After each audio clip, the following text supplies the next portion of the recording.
It's the Exit 52 podcast, Wednesday, December 10th, 6:05 p.m. We are brought to you, as always, by our friends over at Jimmy's Famous Seafood. My name is Jake Luke, and I'm joined by Barstool RDT. My good friend, this is a day that we've been waiting for a very long time. We have talked for a very long time about how our guy, Uncle Mike Elias in the front office, has done a great job laying the foundation for this Orioles franchise with this young core in place, as we love to joke around about, but he had not taken the appropriate steps to begin building the house. A free agency ahead of 2023 that he didn't really go all in on anyone. 2024, equally, if not more frustrating. And now finally he has landed his big fish, or rather his big polar bear, in one Pete Alonso, formerly Mr. Met, coming down from the Mets to the tune of 5 years, $155 million. How are you feeling? I'm tired. I'm still getting trying to catch up on texts and DMs and tweets and all that stuff. I legitimately still cannot believe it. I went to bed last night. I stayed up a little late. Again, the Schwarber stuff was still kind of, fresh, and I'm just like, man, I sent some tweets out. I can't remember if it was last night where I was watching. Oh, you know what it was? Here, I'll rewind. You talked about Mike building the house and all that. I got to shout out John Mioli and Paul Mancano. They do a great job on their banner Orioles episodes. And I was watching that last night, and it's funny because John Mioli, for a while, you want to talk about analogies and comparisons. He talked a couple weeks ago about how Kyle Schwarber felt like if you added Kyle Schwarber to the Orioles, it felt like that college house that you would go to where there was giving Kate up in a third breast. There's 15 couches in the living room, and there's no real this is nice, it's cool, but this doesn't feel right. And they were talking about how you don't need an end table. You don't need a coffee table. You need a couch because the couch pulls the room together. And I think last night they were like, Pete Alonso was the couch. He pulls the room together because he complements everything else. Then the armoire looks better. Then your TV stand looks better. Then this looks at your sound bar, all that stuff. And so they were talking about that.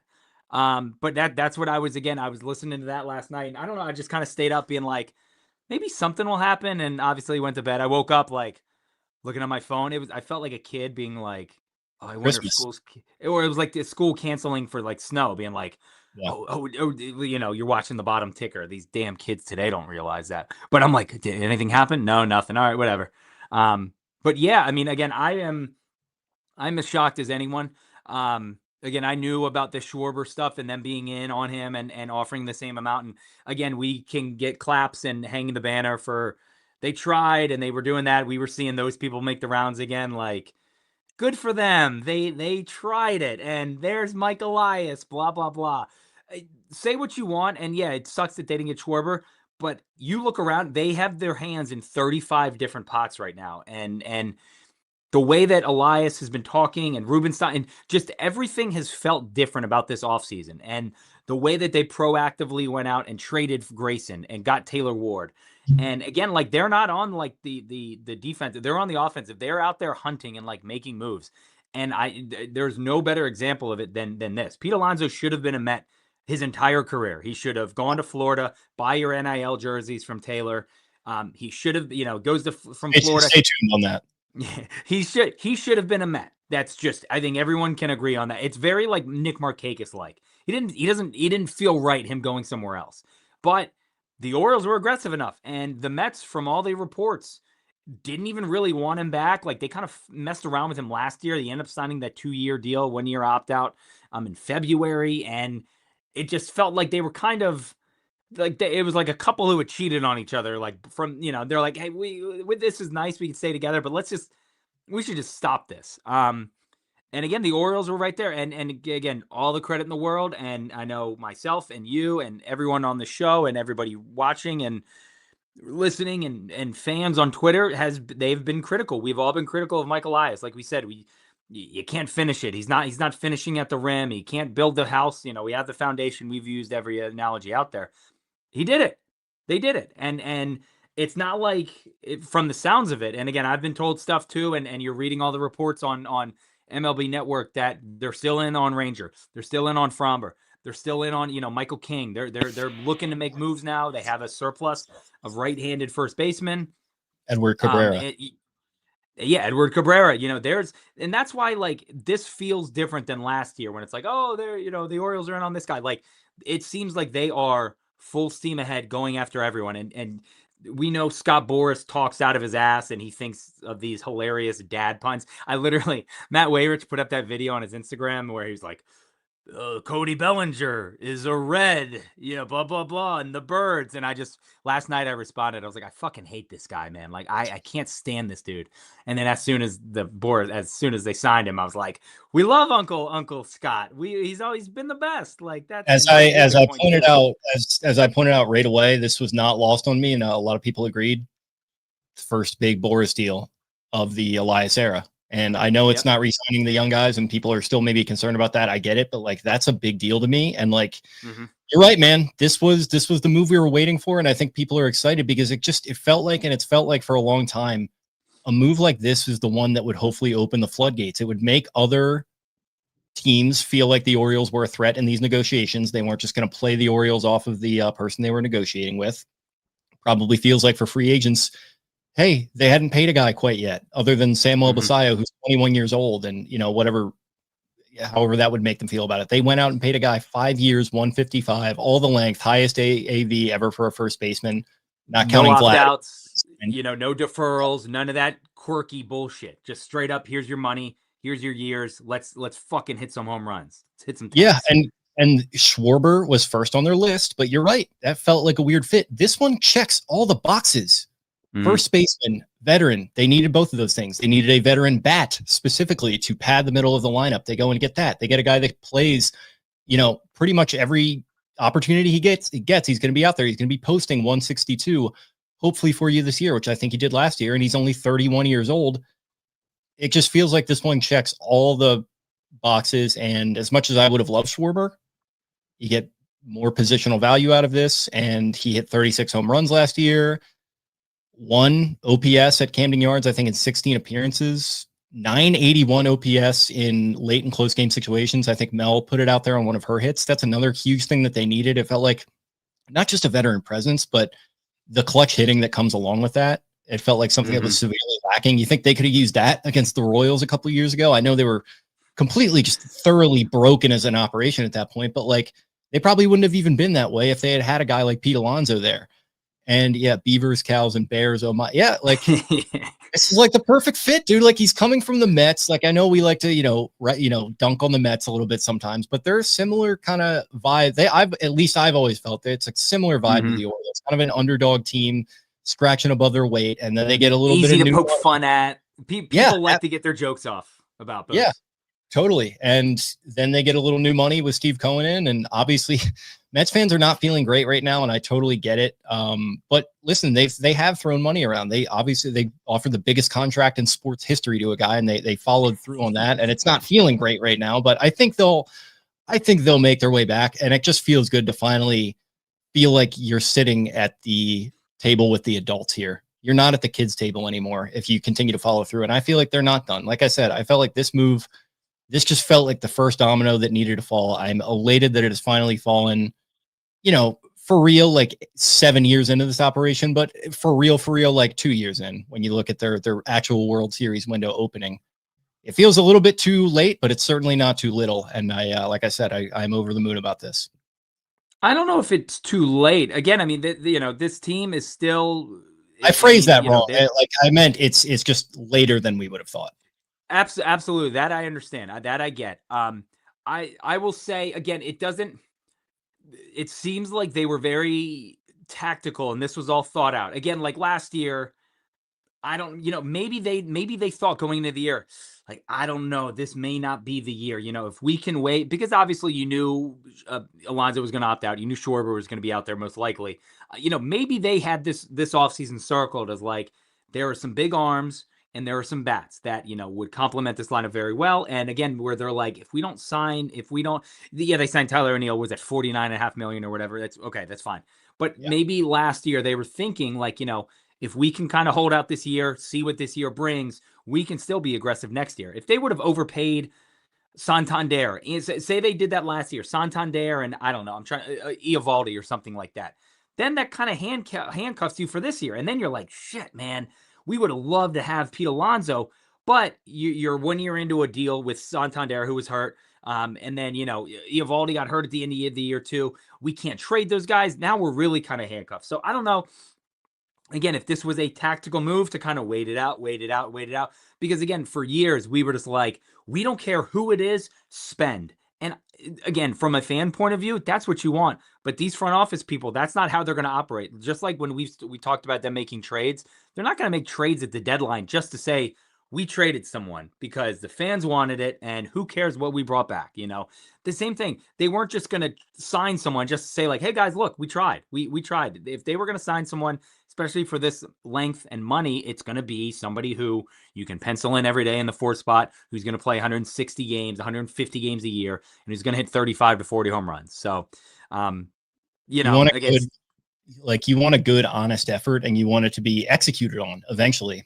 Mm-hmm. And they made a good, honest effort with Corbin Burns. I think Elias got a bit of a raw deal there with the way people perceive that. When you look at what they offered him, and Burns was like, shout out to Larry David lending his movie to his wife's friend, and she's talking about the length. Burns didn't love the length. I thought the length was really good. Oh, the length. People don't really talk about that with movies a lot.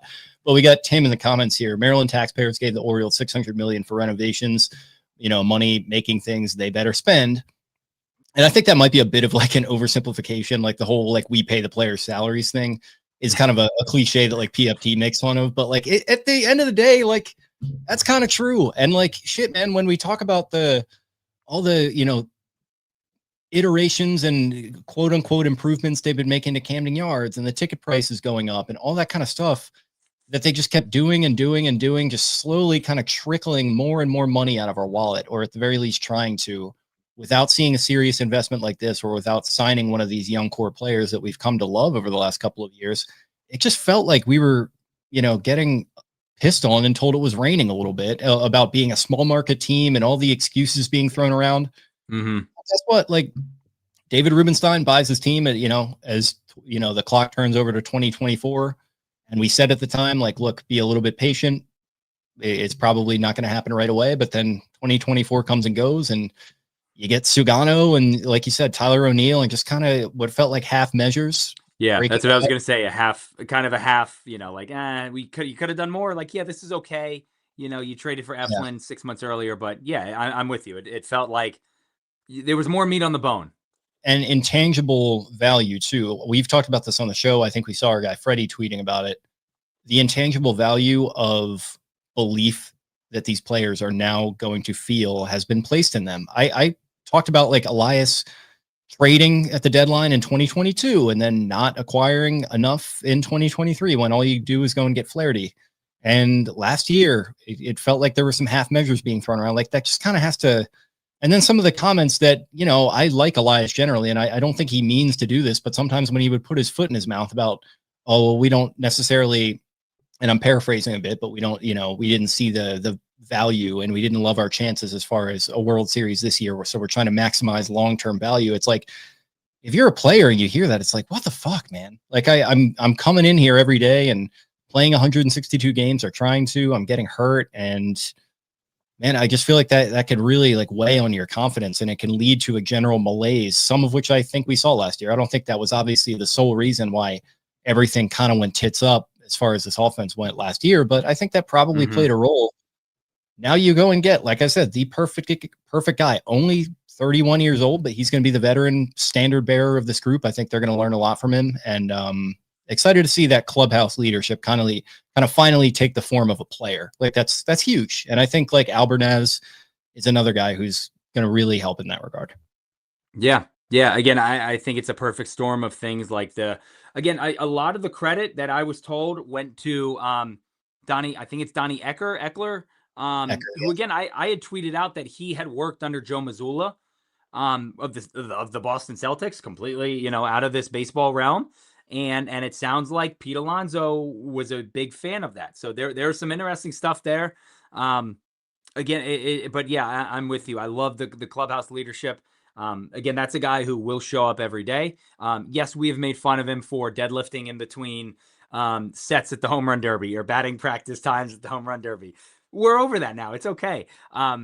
But again, it's perfect. Like we talked about, the veteran leadership is massive. Again, if a guy like Gunnar is struggling, guess who else has struggled? Pete Alonso. Guess who else has gone through a lot of rough streaks and had his ups and downs? Pete Alonso. This is a guy who has been there before. He's basically seen it all. He's played in some big time games. He's hit some big time home runs, some clutch spots for them. And now he's here. And it also, it pulls the lineup together so much more. I mean, again, now you have, somebody just posted it. Zach Bollinger, 6507. Shout out that, whoever that is. I don't know this either. No clue. You add 229 RBIs in this offseason. Like, that's massive. And again, now instead of like, well, if you don't have to pitch to Gunnar because, okay, is Adley scaring you right now? Is maybe Westberg's hurt? Now you've just added 74 home runs and 229 RBIs, injected that right into a lineup. So it's just massive. There's no real like pitch around spots now too. And again, Jay with the king of the Nuggets. Again, we love Kobe Mayo and Ryan Mountcastle, but I don't think there's any real it's not a secret that those guys Johnny, we know we're friends with Zach. We're making fun of him. We're finding this out for the first time. But again, there's those guys both did struggle, and Mountie did look good once he came back. You just need more from the first base position, and who better to give you, production from the first base position than a guy who is just known for hitting absolute bombs and tanks and mashing on lefties, and anytime you need a big home run, he comes up and he hits one. So it's again, it just, people have floated out the lineup and this and that spot, And where does Edward Cabrera currently play? Miami. So, and where is there Kobe are some people from the Miami area. Happy birthday to Kobe. Again, I like all of our first base options very much.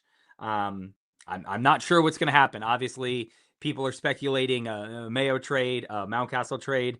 One of those, it's the cost of doing business, and it sucks, but I'm ready to win. And this move is a we have to go win now, and we're going to go win now.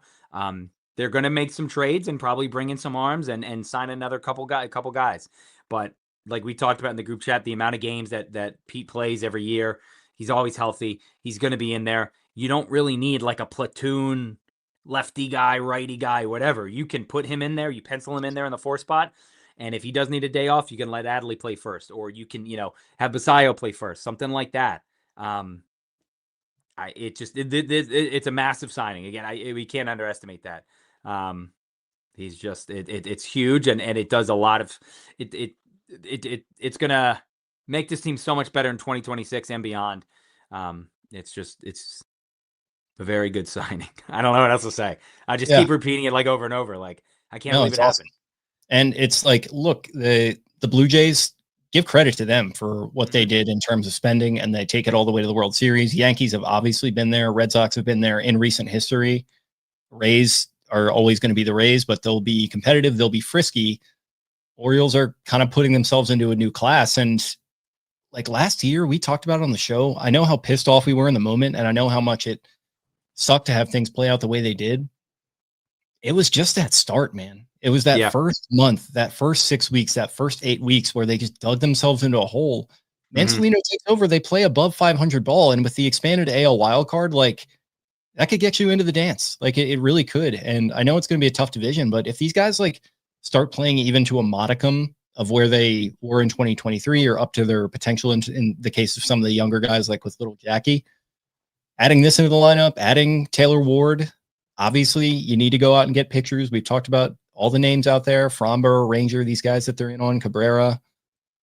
Listen, there's a pretty big name pitcher who is rumored to be available. I'm just going to put that out there. I don't think it's going to happen. I'm not predicting Tarek Skubal will wind up in Baltimore, but it's a possibility. Ultimately, it's right there in front of them if they want to go do it, and he'd be a rental, obviously, and you'd have to give up a lot, but it's a possibility. I'm just throwing it out there. Like, with those moves left to be made, obviously, I'm not going to put them as a favorite for the AL East yet. I think they're still behind the Jays, probably. I think they might still be behind the Yankees, but like, it's not by much.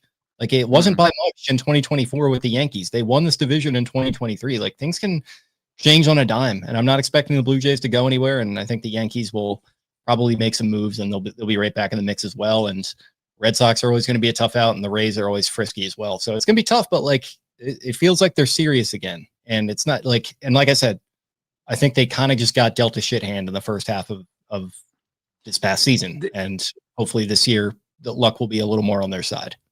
Yeah, and we saw that where if anything could go wrong, it would go wrong. And guys were hurt, and guys who had been healthy were getting hurt, and the hurt guys got hurt, and there was just, like you said, they couldn't climb out of that hole. And yeah, it was a bad pretty much 8 weeks, like up into that mid-May, and once they fired Hyde and got Tony in there, it the water found its level a little bit, but yeah, I mean, they're not that far off, like you said. And we talked about it. Like, the Blue Jays went from last place to the World Series. They won 74 games in 2024 and were in the World Series in 25. The Orioles won 75 last year. So, we've seen this happen before.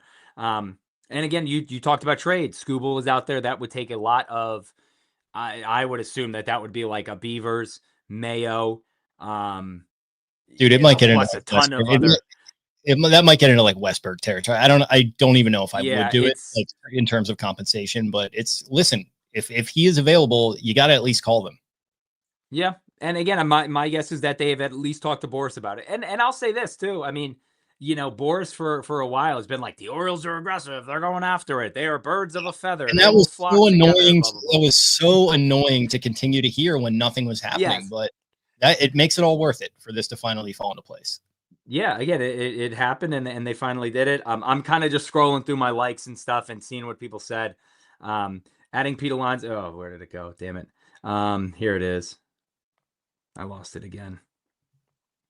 I don't know where it is. Palmer chiming in. Welcome to Baltimore, Pete. I'm glad the Mets passed on giving him a 5-year deal. That was the interesting part too. The Mets really didn't want, to bring him back, and again, they may have just had enough with it. For them, it was, it sounded like, and it's weird because it seemed like it was kind of a given a couple of weeks ago that he would be back, but it sounded like they would have brought him back for less than 5 years. I think Stearns was concerned about that 5-year number. Mm-hmm. That just makes me like, what are some of these GMs and these Pobos doing? Like, why do you care? Like, we've been talking about it. I know we're oversimplifying a little bit, but like, it's no salary cap. Like, there's no salary cap. There's no restrictions. It's not your money.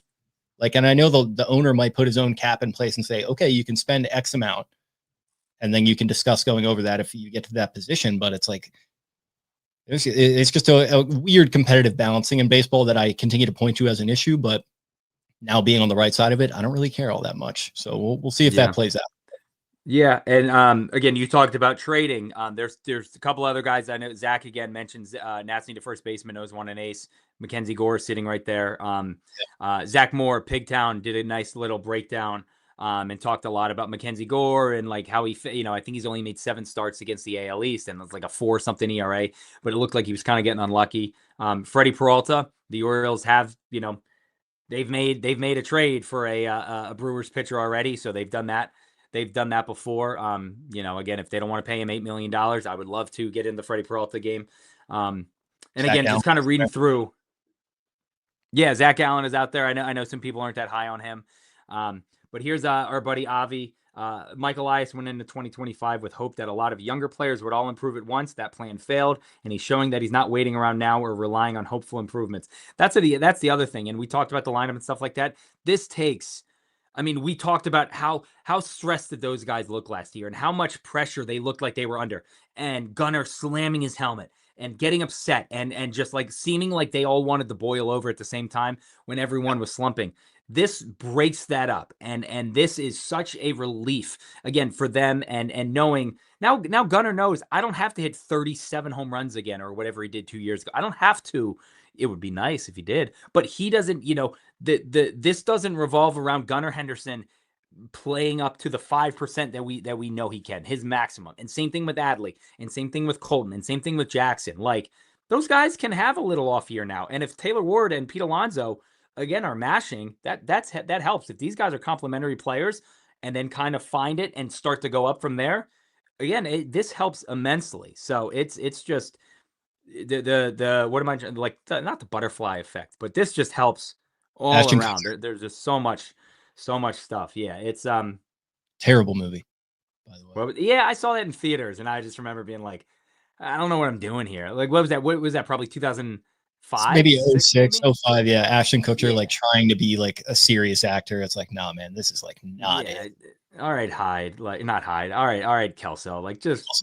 just go, whatever, Um, Again, I'm just scrolling through and seeing like the abundance of polar bear. Like, what the polar bear do? What's that mean? That's Like, like that's another thing. Like it's so memeable. Like Schwarber would have been another good one. Like we've loved Schwarber since his days in Chicago. Like just a big meathead who just hits bombs, and like that was awesome when he came back from that ACL in the World Series. Like he's awesome too, and he would have been great. But like his name's Pete.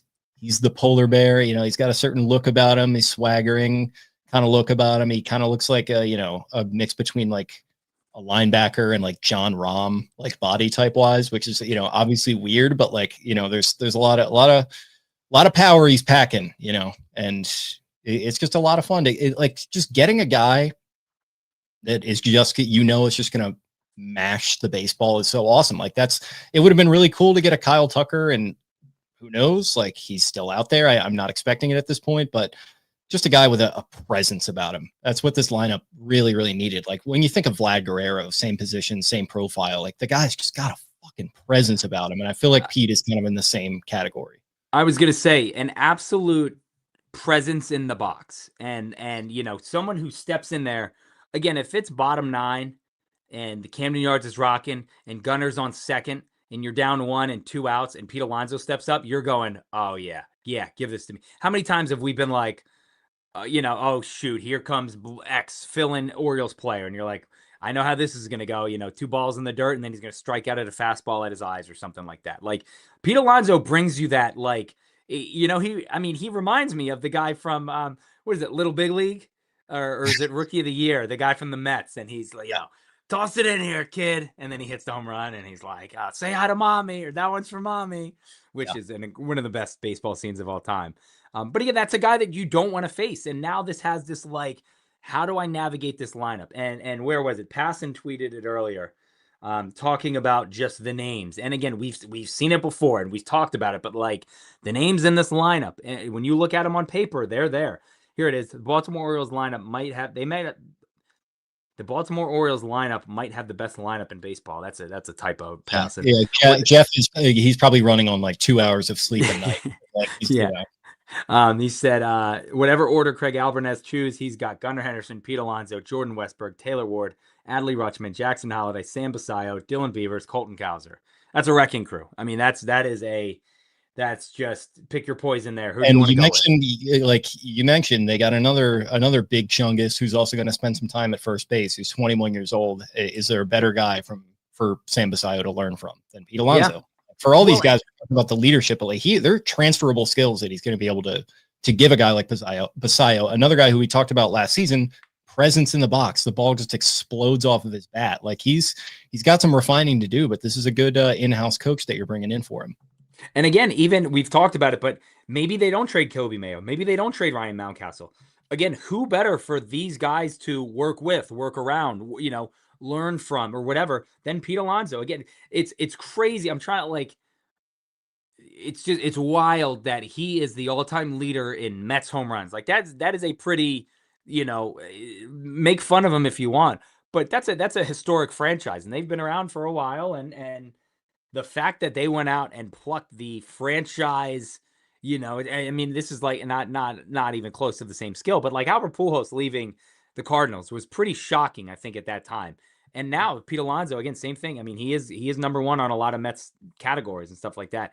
And now you just drop him right in. I'm looking at his numbers now. And again, not just the home runs, the last, since 2021, 37, 40, 46, 34, 38. The doubles too, 27, 27, 21, 31, 41 last year. You've got to think those numbers go up too. I mean, Brian joked about it, but like move the wall in, bring the wall in even more. Well, we got to go back to my idea. I'm going to never stop bringing this up. Make it retractable. Reel it in, retractable. Bring it in like halfway through a game. Just, we got this guy coming up, pause the game, everyone. We're going to bring this in 20 feet. little delay. But also too, again, I mean, I'm looking at his average too, and maybe he's not a 272 hitter like he was this year. Maybe he had 240 last year. Maybe he's a 250 guy, and that's okay. Maybe his on base is 330, 320, something like that.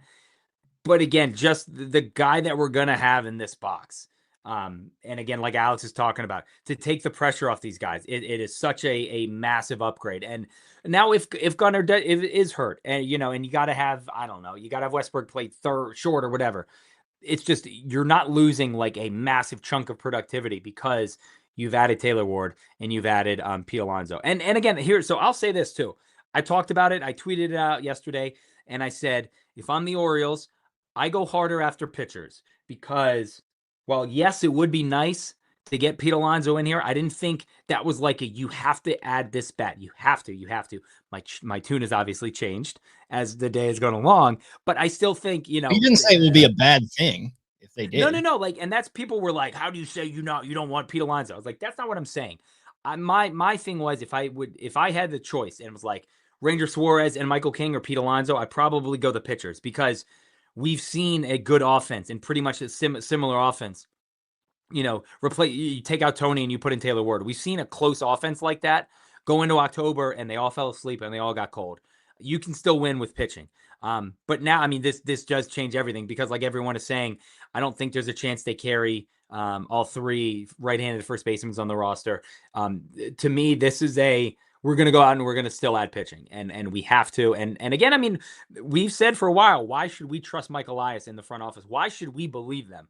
Now I think we're like, okay, maybe they do know what they're talking about.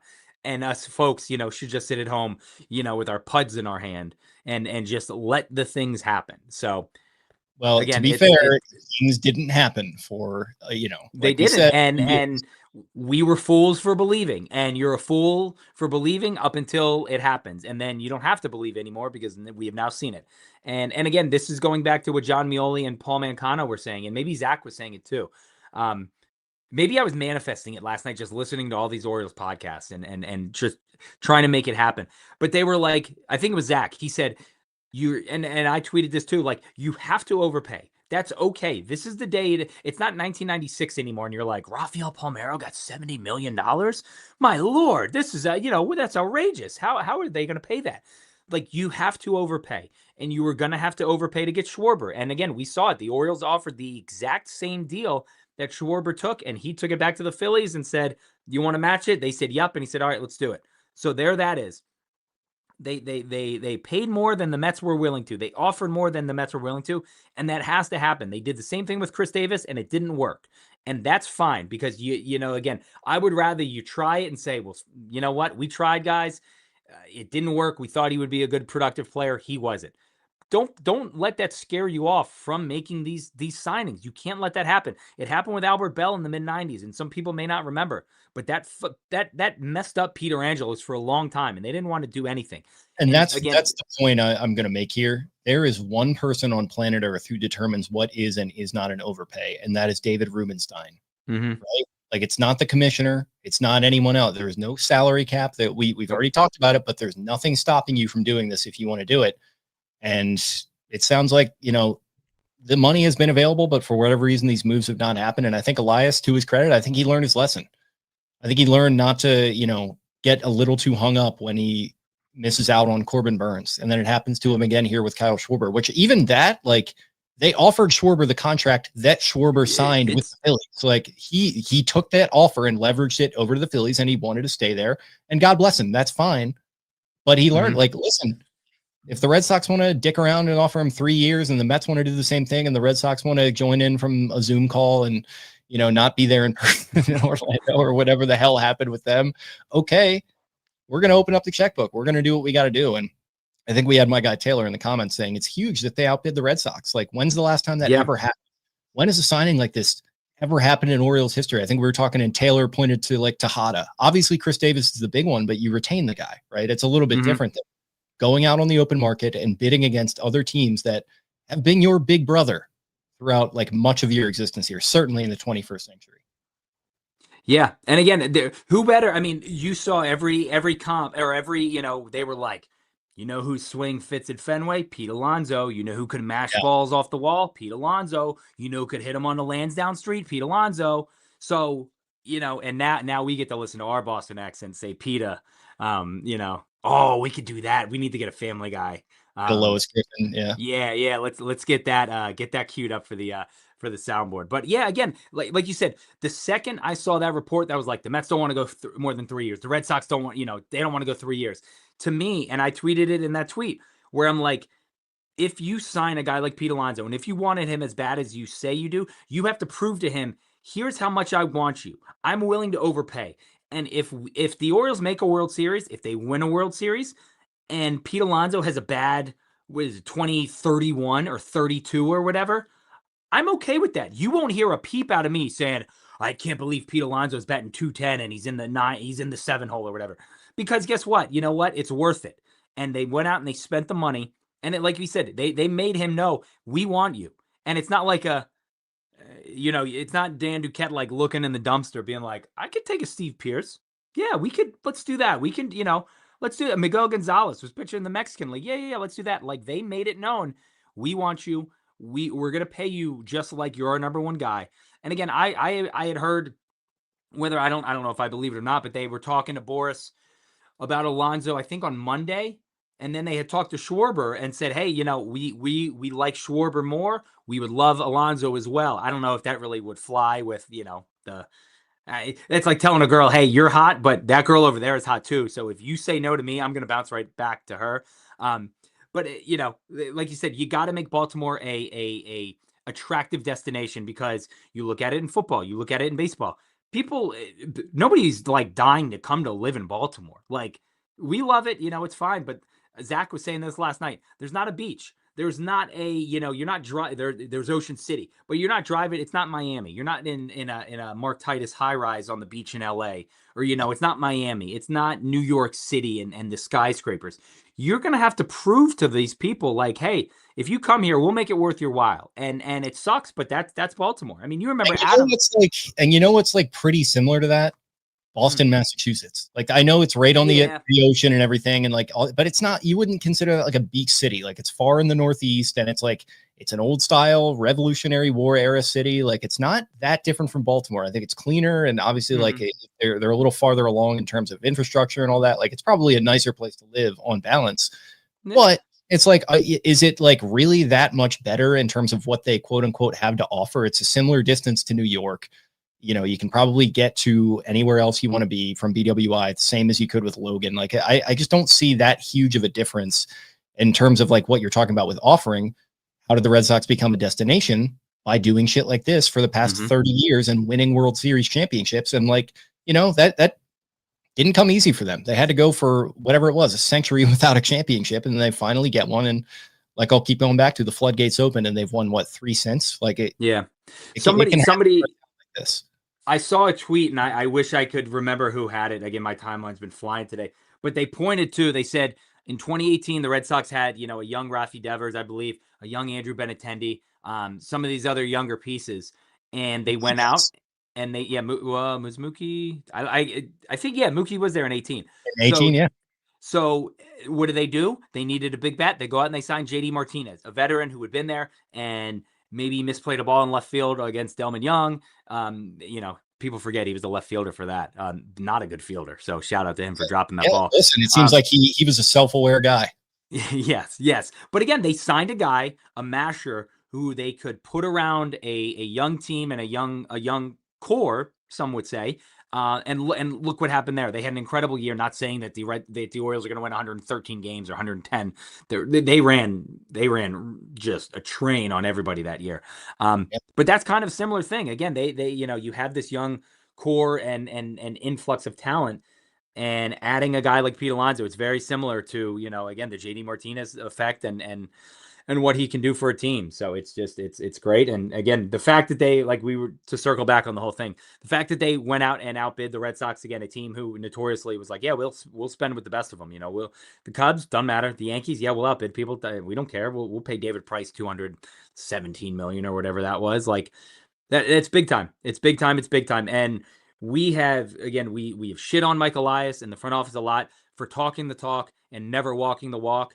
And I've said it to a couple people the last couple of weeks, like something feels different. Something changed I don't know what it was. Something changed. I don't know if it was, front office being like, Mike, get it together. Roy Donk should shake things up. Oh, Buffano! My Gestapo. What is it? What soup is that? Gazpacho soup. Gazpacho soup. Bo loves steaming hot gazpacho soup. But Bo lives in Boston. He could tell us about it. He's been in Baltimore too. The Colgate Company. I've lost my train of thought. But something happened and something changed, and the tone in Mike Elias's comments have changed. And again, I talking to one of the reporters the other day, and that's what I said. I said, where is this changing? Why does this feel different? And they said, if you notice, every year the comments have kind of taken a step up and taken a step up. Take away the lift off, because I think that was just kind of a panic saying. But every year he's kind of like, yeah, we're looking to do this. We're looking to do this. This year, his comments again were like, Mike, if you swing and miss after walking around with your balls out like this at the winter meetings, like you may, I think Mioli said it last night. He goes, he may not get another job in baseball again if he talked like this and being like, we want hitters and we're in on pitchers and we want this and we want that. And if they got nobody, if they only came away with Taylor Ward in a trade, people would have been like, this guy's a clown and he doesn't know what he's doing. But again, he, credit to him, because he went out and he backed it up. And the fact that they're like, we're not done. And again, you look at a team like the Reds, who were, I don't know if you've even seen this. They were in on Schwarber and the hometown stuff. And the Pirates. second the Pirates were in on him. But the Reds, once they were out on him, the Reds literally said, we're done spending. We're done trying to spend on expensive players. Elias could say that, but the fact that they're like, no, we're still in on Ranger Suarez and Michael King and Framber, and they may not get those guys, but again, say all you want, like they're still trying. And again, Travis talking about Kyle Tucker, you've still seen the reports. They're still talking to Kyle Tucker, and the Dodgers don't want to go more than 4 years or 5 years or whatever. What if the Orioles, what if they say, yeah, let's go 7 years, or, let's go 6 years on it?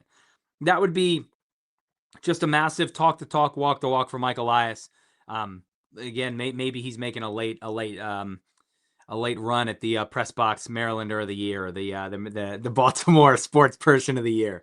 But again, I mean, what he's done this week with again, we got the Ryan Helsley last week and Alonso today is just, it's massive, and this does signal things are changing. And I don't think we can pull that like, well, same old Orioles, they tried yesterday, they tried, blah blah blah, you didn't get Schwarber. It's not same old Orioles. Like, they're out there spending. They want it, and that money is burning holes in pockets. Yeah, you mentioned Helsley, Kittredge back in the mix. They've got some depth back there now, and the attention does turn to that top end starter, and there's still a lot of options out there, and it's exciting to see who they're, and I say who they are going to wind up getting. I really feel like they're going to do it. It feels different now. Yeah. And I'll go back to the saying, this feels like the first domino to fall, and it feels like they are serious, which was, I think that was, we were talking before we got going, the phrase that got Spenny in some trouble on Twitter about them being quote unquote unserious. Maybe he was right at the time, but listen, they went out there and, like you said, put their nuts on the table and they got it done. And yeah, like you mentioned Albernaz and Donnie Ecker, and it sounded like another thing that we had kind of heard, or you had kind of shared with us, that Pete liked the young core here, and he is serious about winning. And like, that's another thing that when we're talking about towns and where you want to go and what's going to be the best lifestyle for people, like it's great to like go somewhere that's like fun and has stuff to offer. But we had a comment in here about like, well, do you really want to go to Miami and have like no fan support and like not really feel like you have a chance to win? It doesn't sound like Pete's like that. Like, I saw a clip of Pete on, I think, a Mets fan podcast. I wish I had gotten the name down. Apologies to whoever it was, but Pete was talking about how, yeah, like my dream is to be on a parade chugging beers after winning a championship for the New York Mets. And the guy was like, do you still feel that way? He's like, yeah, I feel that way about this year, and I feel that way about every single year. That's what I want to do. So him coming here, I think that speaks volumes in his confidence about this young group, that they are going to turn things around, and that he likes the infrastructure in place with Ecker and with Albernaz, who, shit, man, like the review is pretty much an A+ as far as what we've seen from the press conference perspective. And we love all of that. And now that the staff he's putting in place is attracting big talent, that's huge as well. Yeah, and again, it's like, I loved Brendan Hyde. That was great. He had a good run here, but it's like, I don't remember like there were people like around baseball being like, this is quite a staff, you know, that Alvarez is bringing in. And again, Dustin Lind is another guy who comes from Philly. I know that's why Schwarber obviously really liked him. I think he was the hitting coach there. He's currently the hitting coach here, I believe. Yeah, lead hitting coach. But again, I think he helped kind of seal the deal with Alonso. And again, they were flying folks in and out, and they made this. This wasn't like, you know, what Mike Elias sitting in front of him. To me, it sounds like there were a lot of moving parts to these things, and they showed they were serious. And you know, was it Monday? There was the like, oh yeah, Pete Alonso is going to fly, or he's driving to the winter meetings tomorrow. And it was like, he's meeting with the Orioles and the Red Sox. And it was like, oh, okay. And somebody, I think it may have been on an MLB network, they were like, listen, you're not driving to the winter meetings and then just being like, oh, I'm going to meet with this team and this team. They were like, that's like a second or third or fourth, like, follow up, you know, another interview. They were like, this, it's not like he's like, oh yeah, the Marlins, yeah, I'll talk to the Rockies. I'll go up there. Let's talk to the Mariners. You know, they were like, this has been working for a while, and it's almost like that talking stage with a girl. And it's like they're talking and talking and talking, and then they're trying to get something done. And again, they were able to seal the deal with these not just Alvarez, not just Elias or, you know, any of the other big front office people. But I wonder if like Rubenstein walked in with like the Magna Carta over his shoulder. He's like, Pete, you know, you want to take a read at this bad boy? But it does make me wonder, like, was he involved? I don't think he was like down there or anything, but was he hopping on calls? Was he? That it feels like we talked about it as soon as he got into the mix. We were joking around about like, I want him on the plane to go talk to Yamamoto, and we know what happened there. Obviously, it happens with a lot of these big name free agents, but that could be a big chip. And listen, it showed up in a tangible way here in this 5 for $155, a contract that I don't think we would have ever thought that John Angelos would be shilling out. And thankfully, no, not today of all days. Not today, with it being National what? It's almost day? Christmas. Not with it today being National Lager Day or National Dewey Decimal System Day. Heavens, no. Not, you know, have some perspective. Oh, who was the reporter? He's gone now. What's his name? It was Connolly, wasn't it? Yeah, Dan Connolly. Yeah, but he's like off the. I think he's done writing now. I think his dad was sick. But yeah. I mean, no, I mean, you know, we talked about it, and I don't know how involved Rubenstein was either. But yeah, and again, the shout out to our guy Tim. Ain't no better town than Baltimore when they're competitive and winning. I mean, we've been to the games, we've been in the bird bath, we've seen these. You know, I haven't been able to get tickets to some games, You want to talk about some big chungus who likes to party? Joe Ehrman, old Colts back in the day. He's one of them. We certainly know about our Ravens over the last 15 years that like to get after it and have a good time when they're winning. I feel like Pete could fit right into that lineage nicely. Yeah. Where were you when you heard it? When you saw it? So I told you I had a little bit of a frustrating day at work. A little bit of a thing that. Not really my fault, but certainly other people's fault. And I was kind of fuming sitting at my desk a little bit and like, you know, shooting emails and Teams messages out to like, you know, get some shit in order. And I see like my phone is sitting on the desk in front of me. I look down, and thankfully I work from home. I look down and I see an ESPN push notification come up, which for some reason I like only get NASCAR push notifications. So I was thinking it could be that for a second. And then I was like, wait a minute, let me just click. And then I see the first thing I see is Passan's face, like on the left side of the push notification. I'm like, oh fuck, this is it. And then I see Pete Alonso, and I jumped out of my chair and I was like, fuck yeah. Like I like let out an actual fist pump. I was like, thank Christ. And then I go on, you know, X, and I tweet the polar bear gif before I even like look at any of the other tweets, because I was just so fired up. So that's my story. That's my where were you? So I was, again, I'm in the basement. I'm like, oh, it's chilly down here. And I'm like, man, I have like a sweatshirt on, and I was like, man, I'm freaking cold. So I walk upstairs and I'm like, let me get my heater. Let me get my space heater. And I'm like moseying around. I'm looking outside. I'm like looking in the pantry. I'm like, man, whatever. I'll get some food in a minute. And I get back to my desk, and then my phone's on the table, and it was like 9 text messages. And I was like, one of the group chat's probably popping off, you know. Whatever. And I get on, and all I saw, like, I think I saw, you know who it was? It was Mike Kornblatt from Jimmy's. And all it was a polar bear emoji.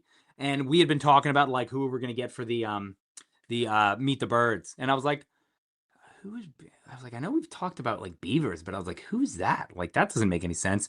And I opened it up, and I was like, oh shit. I was like, oh my, and like by the time I got on Twitter, it was like I don't think I saw Passan's tweet.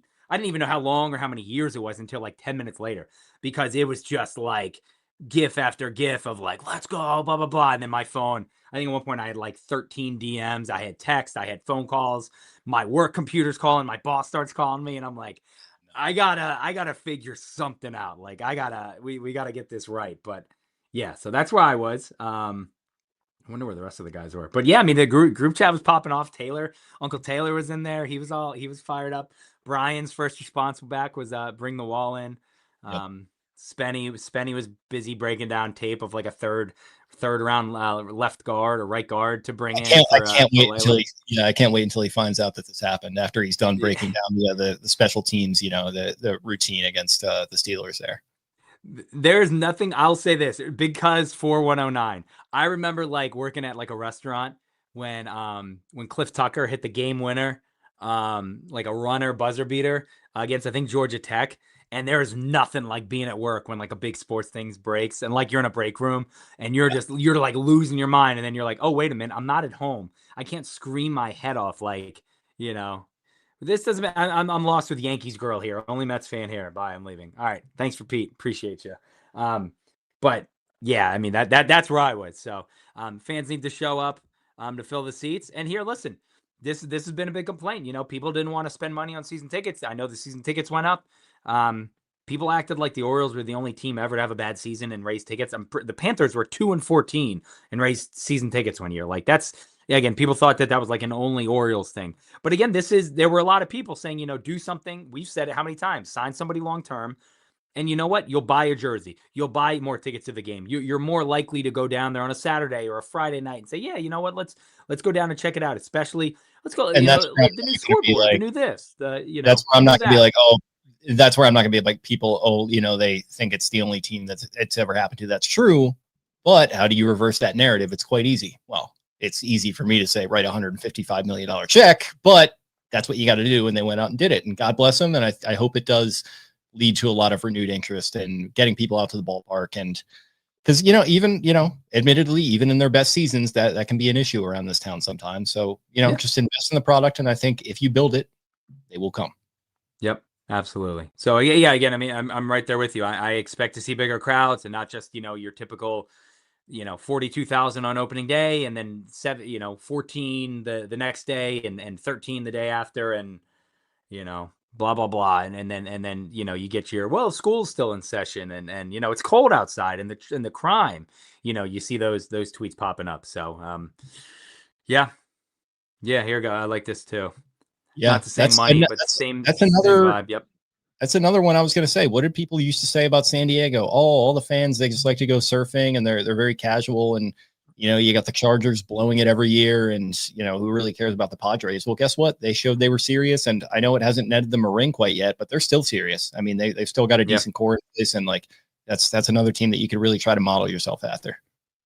Yep, absolutely. And again, it's like it helps grow that belief in the fan base. And this, again, if you're still, I still saw someone that goes, well, it doesn't matter if Adley's still batting behind him. You need to trade him. And that's where I was just like, you can't do this today. We're not doing this. Like, if you're not hyped up and believe after this, then let yourself enjoy this. There's going to be plenty of time to make, worry about all that kind of stuff. And I found myself doing it. I was like, oh, shit, like spring training, got to get through that healthy. Like, what happened to Gunnar last year? Like those thoughts, they definitely creep in, but you got to like actively make an effort to like filter them out and just allow yourself to enjoy this for 24 hours, whatever. And then again, we can go back to picking things apart. And in particular, if the move for the starting pitcher doesn't happen anytime soon, then, listen, feel free to start popping off at them at your discretion, or really however you want to do it at your discretion. But I would urge people to try and enjoy this because, like I said, this is, if you're an Orioles fan of a certain age, this is like a once or twice in a lifetime thing so far. Hopefully that's going to change, but this is a big moment. I think I saw too, like the, they were saying like, the Orioles hadn't signed anyone multi-year.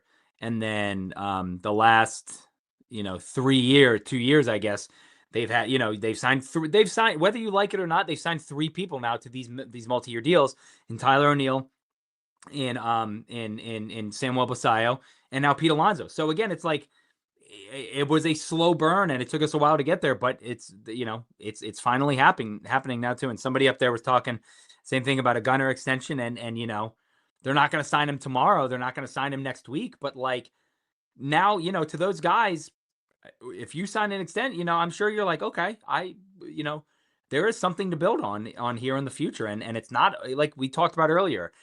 It's not all on Gunner's back now. It's not all on Adley's shoulders. It's not all on Colton's shoulders. Like you can, spread that pressure out all over, and this just the domino effect. Somebody shout out to that person in the chat. They came through with the domino effect. So, this has that domino effect all over. So first domino to fall.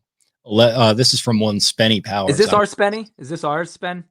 No, I don't think it is. 11th best player in NL isn't getting folks in Westminster to the game. Okay, sure. That is him, by the way. I was kidding. Okay, good. God damn it, Spenny. Why? I don't want to get him in here. I do want him in here, but I think he's busy. Okay, well, we'll talk to him. We'll talk to him later. We shall. I wonder what number he's gonna wear. Can't wear 20. Yeah, 20's retired, so we're gonna have to see. What's a big chunk? What's a good big chunkus number?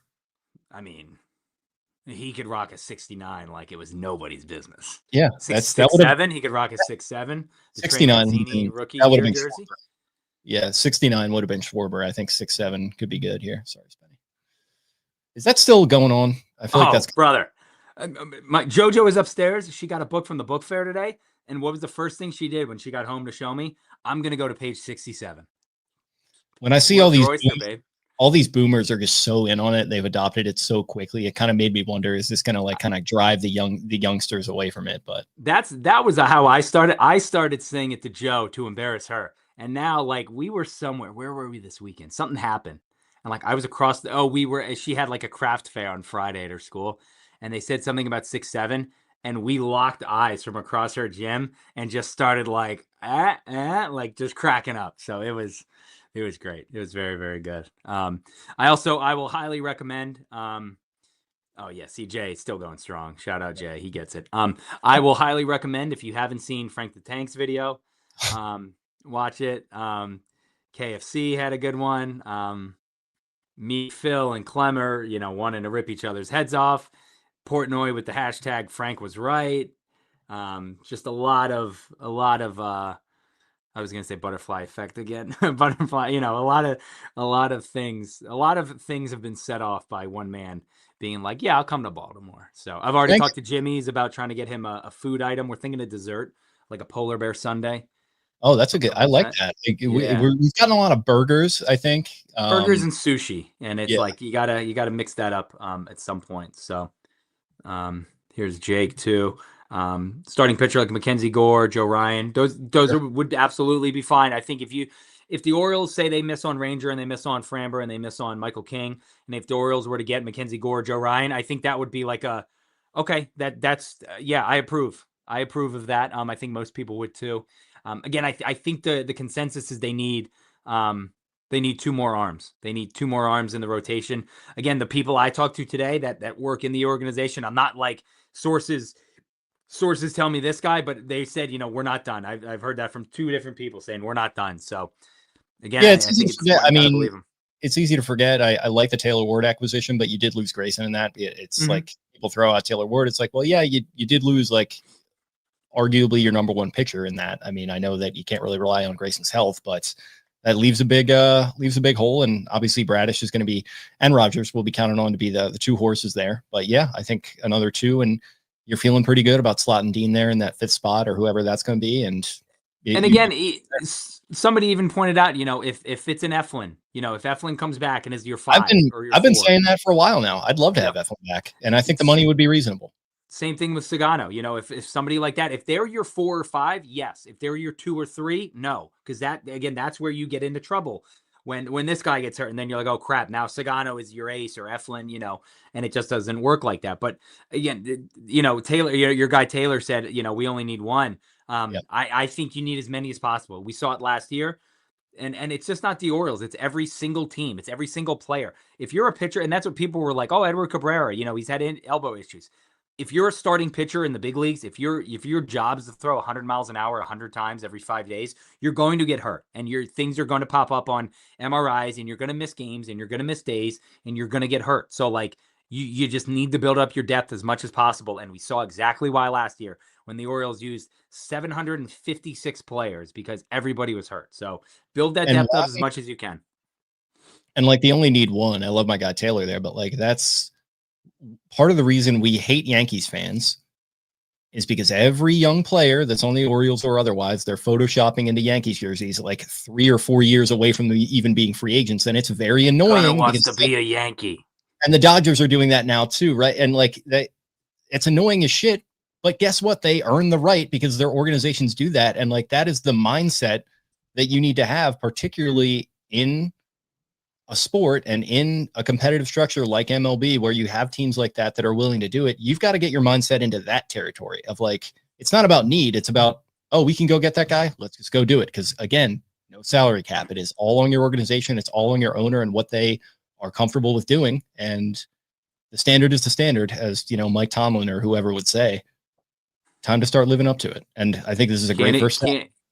Can't eat soup with a fork. We need a spoon. Go sign that tweet. That tweet was so good. That was perfectly called. That was good. Yeah. I got to shout out Melanie. Melanie Newman had a great.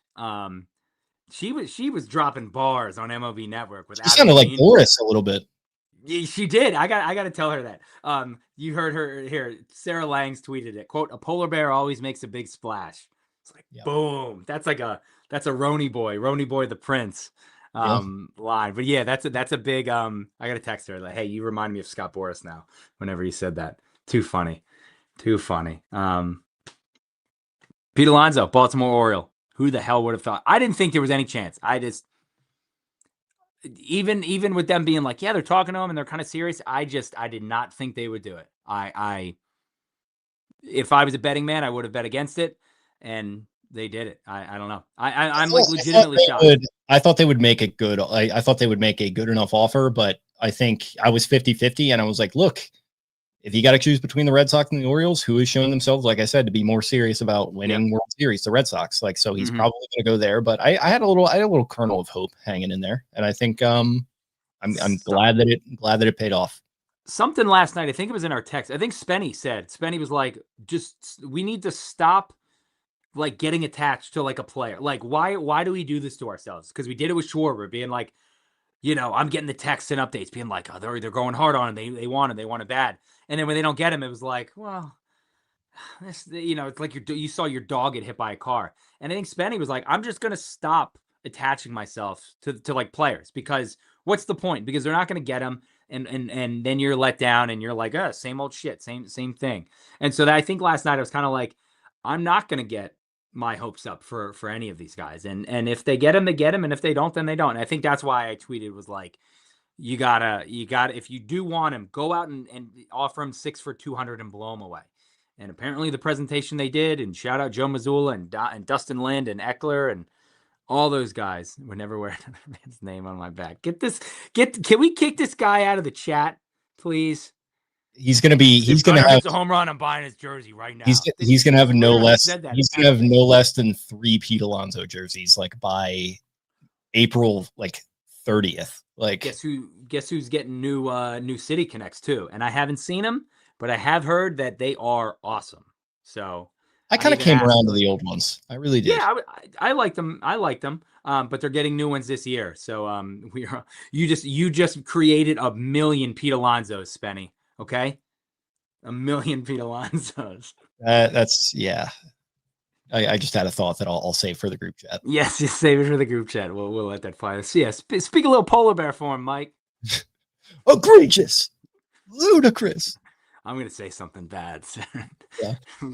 No. No, whatever you're gonna say. Whatever you're gonna say, no. Whatever you said. You said how about, and I said no. And let's go back. We do kind of have that same that kind of dichotomy.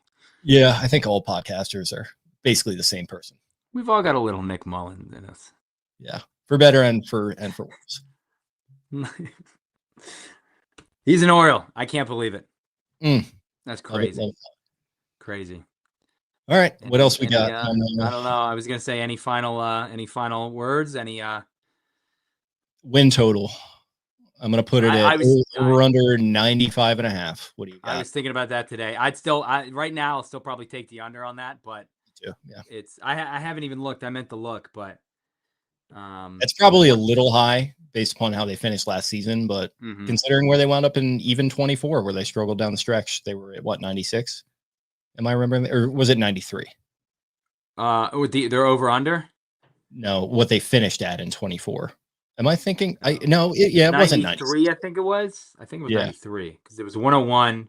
Yeah, so I think it was 101 the year before. Yeah, I don't remember exactly. And that's kind of where I'm coming down on. It's like I feel like it could be somewhere between 23 and 24, which 24 had its frustrations. But go ahead. Yeah, and let me look. I'm gonna see World Series. Well, it doesn't affect it right now. The Orioles.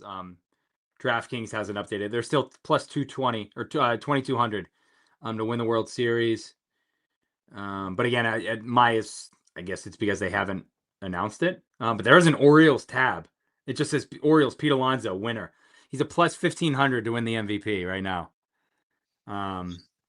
And yeah, this has him at plus 2200. Okay, so maybe that is with him in there. And then they're plus 1100 to win the AL East. Yeah, it's him and Gunnar. He's plus 1500. Gunnar is plus 1600 for MVP.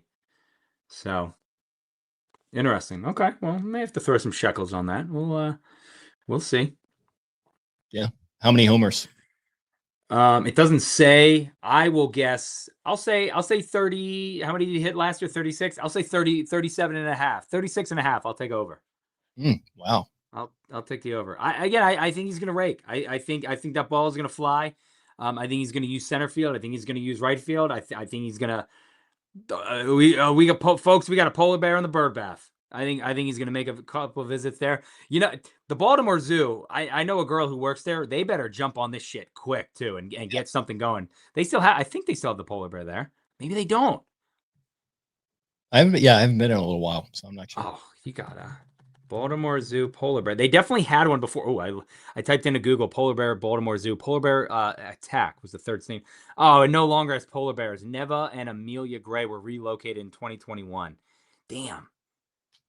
All right. Well, we got one now. Hey, if Mike Elias can do it, so can the Baltimore Zoo. Bring that polar bear back, baby. Yeah. So. I don't know. How many home runs do you think? 37 is where my mind immediately goes. And that's only, obviously, it's close to last year, but.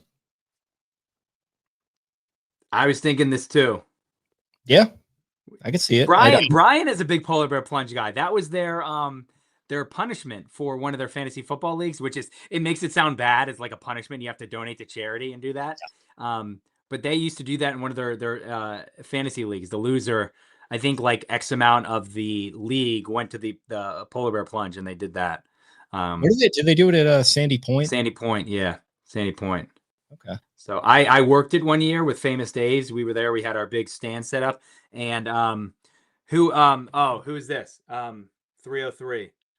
Don't Trust the Hoe. They were the headlining band there.